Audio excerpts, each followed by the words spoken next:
last week, March 30th, five-star tight end Deuce Robinson signed with USC. He was the last remaining five-star in the 2023 class, and he had said in February he was definitely going to sign with somebody. Felt like those somebodies were going to be USC or Georgia before the signing day period ended. Now, April 1st was the last day he could have signed his national letter of intent and still enrolled for the 2023 season. Now, I think that that's more of a formality because you can get a financial aid agreement in July if that's what you want to do. But I also think he wanted, one, to let everybody know that he wants to play football, and two, kind of force his hand in baseball, which is where this really gets interesting. But I want to stick to the football part of this for just a second. He's a great tight end. At 6'6", 250, he's the best tight end prospect that we have seen, at least at that level, since Eric Gilbert. Now, Brock Bowers has ended up being the best tight end in college football, but he was not expected to be when he left Napa in California. We expect great things from Deuce Robinson, and this is where it gets kind of cool for me in that we got like the 6 degrees of separation of Lincoln Riley, okay? So Deuce Robinson is the best Robinson to come out of Arizona since Bijan Robinson, right? Who ended up going to Texas and giving Lincoln Riley the full dose as a Texas running back when Lincoln Riley was offensive coordinator and head coach at Oklahoma. Just head coach at Oklahoma because he ain't that old. Now, on top of that, Deuce Robinson's coming out of Pinnacle in Arizona, which is where Spencer Rattler came out of. And frankly, one of the reasons why I think Lincoln Riley has such good ties to that high school. As a matter of fact, it's kind of astonishing that he doesn't go to Arizona as often as I sometimes think that he should, because once again, Mark Andrews comes out of the state of Arizona where he set records as a wide receiver, got to Oklahoma when Lincoln Riley was an offensive coordinator, and Lincoln looked him up and down and said, what if we move you from X to Y? What if we just put 40 pounds on you? And Mark Andrews was game and became one of the great tight ends of the last 10 years out of Oklahoma. I also need to add there, that's a converted wide receiver to tight end. By the way, that 2014 scout team was ridiculous. That's Dorial Green Beckham, Baker Mayfield, Joe Mixon, Mark Andrews, and Orlando Brown on the scout team. Yo, what? Like that was fun. I remember covering that as a beat writer. It's so much fun to talk about what those guys were going to be. And most of them turned out to be exactly what we thought they were going to be. Now, the thing that I find interesting about Deuce Robinson at USC is that he's a tight end, to which I was kind of playing a game of, do you know this dude, with producer Tyler before we got started here, in a way to get you to Lake McCree is going to be at least slotted as starting tight end at USC. Comes out of Lake Travis, was a fine player, but not the caliber that we're used to Lincoln Riley putting out into the world. It also underscores just how little they cared to use tight ends at USC. And the way I get at this is I always thought that Malcolm Epps, who was tight end at Texas, was one of the great prospects that was just unfounded, or I should say, had not yet reached his potential when he got to Texas. He's since transferred to USC and he's entered the transfer portal again, but he entered the transfer portal after, I kid you not, last year, he caught just 3 passes and made 1 interception. That interception was a Hail Mary that he picked off in the end zone that Jake Hayner threw in week 3. It was one of like the 9th turnover that USC had in that 2022 season. He's since gone into the portal. I just don't see why we are not talking enough about just what little has happened at the tight end position for USC. Now, maybe Deuce Robinson can change that. And certainly as a 5-star prospect, I'd love to see him out there with Caleb Williams and Mario Williams and see what's really good with that offense and see if they can't take it to the level that, ends in winning a Pac-12 championship as opposed to getting beat by Cam Rising and Utah again for the Pac-12 championship. But that is all contingent on Deuce Robinson being at USC in September. And I'm not convinced that that is the case. I'm mostly convinced that that is the case. So I'm going to unpack this for you. So Robinson, who said he was going to sign with USC. I think the reason that he did sign with USC is because of all the things that I talked about in association with Lincoln Riley, probably because Georgia wants him to play football and not really entertain baseball. But if you know him, you know that he's an outstanding baseball prospect. Now, he's the best 2-sport star that we've seen coming out in high school or college since Kyler Murray in 2018. Now, he is not on par with Kyler Murray in 2018 because Kyler Murray is a quarterback and a generational talent as a baseball player. Deuce Robinson's comp in baseball is Aaron Judge. He's got tremendous back speed. He's enormous. And when he hits the ball, it goes 95 miles an hour off the bat. Okay. If you could teach that dude to play outfield, you could see how he becomes a really great power hitter in the major leagues. But that's a big if, because I'm a baseball fan, which is to say, I know that just because you get drafted or sign your contract does not mean you will play in the major leagues. You could die on the road in A-ball in some town in Idaho that you never heard of. It's on the table for you. However, he is a top 125, 150 prospect according to Baseball America. I think they slot him at 123, which is why I'm trying to get the ranges in sections of 5 there. But Kyler Murray was drafted in the top 10 of the Major League Baseball draft in 2018. Now, this is also very interesting because at the time, nobody's seen Kyler Murray play football since leaving A&M. Not really. He came in relief, sort of Baker Mayfield, started a game against West Virginia because Lincoln Riley tearfully sat Baker Mayfield for that game. We got to see what his future might look like with Kyler, and it looked good, looked real good, and frankly, it was a harbinger of things to come. But in June 2018, nobody knew that. We all thought, oh, you get signed as you get selected as a top 10 pick in the Major League Baseball draft at the range that he was slotted at, $4.9 million as a signing bonus. You're going to sign that contract. And then Lincoln basically had to get assurances from Kyler that he was going to play a season of football. And then Billy Beane made it very easy for everybody involved as general manager of the Oakland Athletics, who drafted him and said, we would be very disappointed if Kyler did not play a season of football. Roll the dice on that one and came up with a Heisman Trophy winner. Look, if I'm him, I do the same thing because nobody expects that dude, anybody, to go out and win the Heisman Trophy, let alone become the kind of guy that could be selected number 1 overall in the NFL draft. And that is only because Cliff Kingsbury failed up. Cliff Kingsbury got fired, was going to be the offensive coordinator, got fired from Texas Tech, was going to be the offensive coordinator at USC, became the head coach at Arizona. And earlier, before he got fired, it said, if I had the first pick, I would take Kyler Murray. And he got the opportunity with the first pick, even though he had Josh Rosen over there, said, we're going to take Kyler Murray.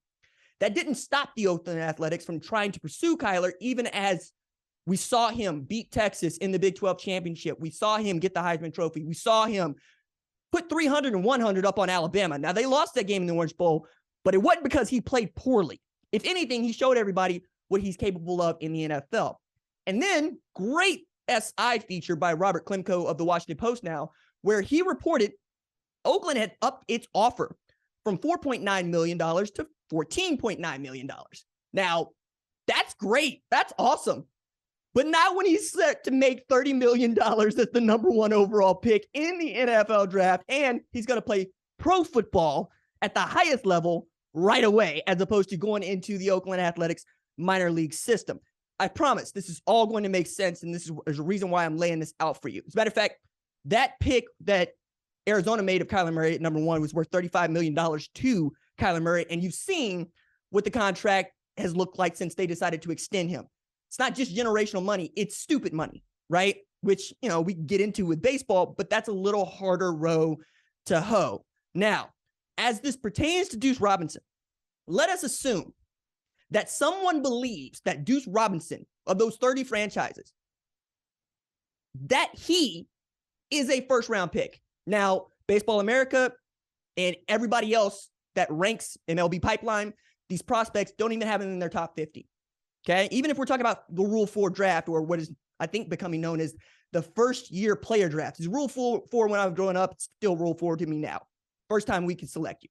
There are 20 rounds in Rule 4, and each of those rounds has a slotted amount of money that is derived from what you brought in, what we expect you to put out as a Major League Baseball institution. So let's say that Deuce goes at number 15 in the Major League Baseball draft this July. Okay, that slotted amount is $4.1 million, or the same amount of money that the first selection in the 4th round of this year's NFL draft is going to make. Okay, now add to that, if you are selected after the first round in the NFL draft, you get to free agency after year 4 as opposed to year 5. That means that should he go through 3 years at USC and then come out, he probably gets to his rookie contract and out of it by the time he's 25, 26 years old, or what Lamar Jackson is looking at right now. Whereas if he turns out to be, let's say, even Mike Trout didn't make that kind of money until arbitration, in which case he still isn't worth the amount of money, which is another way of me saying, pay Shohei Ohtani $3 billion because Steve Nebraska is playing baseball. That's stupid. But Deuce Robinson being something like Aaron Judge, you could honestly see him getting to that amount of money. But again, it's going to be away from spotlight. It's going to be away from the nice, cushy surroundings of USC football and or the NFL, right? It's going to be Toledo Mud Hens is what it's going to be. It's going to be the Birmingham Rumble Ponies. It could be my Tulsa Drillers or, even the Oklahoma City Dodgers, places that you don't really care about as he's trying to work on, frankly, hitting off speed stuff, catching up to fastballs, learning how to be a pro still as a high school player. It's just not that enticing. But it gets deeper than that for me because I'm looking at this and I get asked this often. How likely is it that we're going to see more, say, Black players play baseball? Well, we play football in the United States, right? And the road to playing football is just much easier for us, right? And by us, I mean all adolescent men. Like there are over, I want to say 2 million kids that play high school football each and every year, like at a school level. That's not travel ball. That's not 7-on-7. That's just high school football.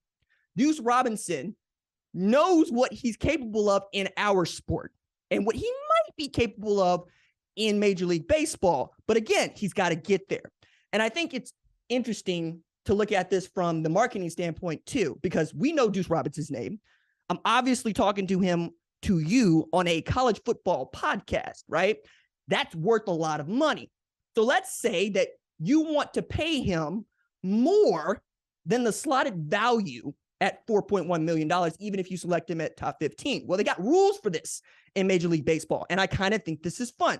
So according to MLB.com, okay, if a player is selected in the first 10 rounds and doesn't sign, his pick value is subtracted from the club's pool. That is the total amount of money that they have pooled for signing bonuses for their 20 picks. If a team exceeds its allotment, it faces a penalty, okay? A team that outspends its pool by, say, 5% pays 75% tax on that overage. So 75% of the signing bonus that they agreed to pay the player. And it goes up from there. If you do this with 10%, you pay 100% tax and you can lose a first and a second round pick. If you do this at above 15%, you will pay 100% of the tax and you will lose your 2 first round picks, right? There's a high price for this. Now, if you're Kyler Murray, for instance, let's take back to Oakland, where they wanted to pay him the slotted value, but marketing, buzz around Kyler Murray, the absence of Black players from the United States playing baseball and what he might mean to them, what he might mean to the sport. Yes, we're going to add $10 million to the total. We will pay you $14.9 million, which also means they were willing to pay, at least under the new CBA. I don't think this would have been true on the old CBA, but the new CBA in Major League Baseball, 2022 to 2026, they would have been paying basically $30 million and losing 2 first round picks just so they could get Kyler Murray into an Oakland Athletic minor league ball club. So they were committed to this in as far as baseball is committed to this, but this also kind of underscores just how wonky the financials are for Major League Baseball. For instance, I've been talking about pools and how much money you have pooled for each one of your picks. Well, that's based on a number of statistics, but suffice it to say, kid from down the road where I live named Jackson Holiday got drafted number 1 overall in the 2022 Major League Baseball draft, right? That is Matt Holliday's kid, right? Coming out of Stillwater. He ends up going to Orioles, and the slotted value for the number 1 overall pick in Major League Baseball was just south of $9 million. 9. That is, it's 3 times that for the number 1 overall pick in the NFL draft, right? So you're dealing with that, but you're also dealing with, this was also a historic year for Baltimore and frankly for Major League Baseball, as they had the second highest pool that we had seen in 5 years, right? They had $17 million that they could use on their picks according to MLB Pipeline, right? Which means that half of that was already allotted to their number 1 overall pick. And we're talking about a total of $280 million across all 30 teams that was pooled for that baseball draft. Now, for perspective on there, $280 million across 30 teams. The Dodgers, right? A popular baseball team, lots of coworkers, love them. They live in around LA. They go to the games. They paid $310 million in payroll in 2022, $47 million in tax. Okay. The Mets paid $289 million. The Yanks paid $261 million. The Padres are going to go over 240, and we're just now getting opening day. Okay. $280 million, just not a lot of money when you talk about pulling it from all 30 teams, especially when I can tell you that there's at least one franchise who thumbs their nose at $280 million annually in payroll. I don't give a damn who you got playing on the LA Dodgers and how good they are. That's a lot of money. All right. So you have all of this working against, I think, a Deuce Robinson making his way to Major League Baseball. Now, I think that Lincoln Riley also knows how to do this, which is to say, if Deuce Robinson was drafted and somebody wanted to sign him to a minor league deal, they could do that, and he could probably get away with playing football. We saw Deion Sanders do this at Florida State. He signed with the Yankees, came back, played his senior year to up the number for him getting drafted in the NFL, and that's how it worked out. And then he got to play both sports and really is the last two-sport star that we have seen. Bo Jackson did something similar. It's there for him, right? Especially because he's not a quarterback. It's just different. You need Kyler Murray to be around the team all the time because he is the guy. If you're a tight end, you can show up. You can just do stuff. I mean, Tyler goes to Notre Dame. We talked about Jeff Samardzija, right? Who is still making buku money from the San Francisco Giants as a pitcher and was a great wide receiver at Notre Dame. So it's possible for him to do both. I'm saying Lincoln Riley must be wise to this. And if you think that you can still develop him into an All-American tight end, and he could, why not let the kid go play pro baseball in the Carolina League, in the Cape Cod League, come back, and then see what you have and see if you can't find something that is magical between he and Caleb Williams. Thank you for watching the #1 college football show. Please remember to subscribe to the channel and like this video so that you don't miss any of the best college football coverage in America.